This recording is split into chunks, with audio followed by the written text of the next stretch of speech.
2029 ජනාධිපති නාමල්ගේ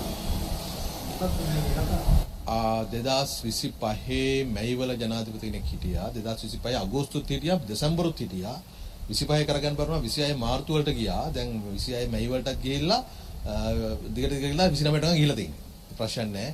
ජනාධිපතිවරණය පවත්වන නියමිත කාලවලදී. එතකොට අපේක්ෂක ඕන කෙනෙකුට එන්නත් පුළුවන්. කොහොමද අපේක්ෂකයෝ 15ක් 20ක් විතර එනවනේ. ඒ අතර කෙනෙක් බවට පත් වෙන්න පුළුවන්. නාමල් රාජපක්ෂ ජනාධිපතිතුමන්ට එන්න කලින් හම්බන්තොට දිස්ත්‍රික්කයේ පාර්ලිමේන්තු මන්ත්‍රීවරයා හැටියට එන්න පුළුවන්කම තිබ්බනම් හොඳයි. ඔය නාමල් රාජපක්ෂ පාර්ලිමේන්තුවට ආවෙත් මුළු රටේම ඡන්ද එකතු කරගෙන ජාතික ලැයිස්තු වෙයි. අඩු ගානේ දිස්ත්‍රික්කෙන් ඇමති කෙනෙක් වෙලා ඉඳලා තමන්ගේ තාත්තලා බාප්පලා සේරම දේශපාලනය කරපු දිස්ත්‍රික්කේ කොන්දපණ තියාගෙන ඡන්ද ඉල්ලන්නවත් නමට හැකියාවක් තිබුණේ නැහැ.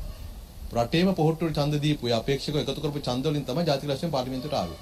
මම හිතනවා වඩා හොඳයි ඉස්සෙල්ලා තමන්ගේ දිස්ත්‍රික්කේ ඉඳලා පාර්ලිමේන්තුවට ආවා.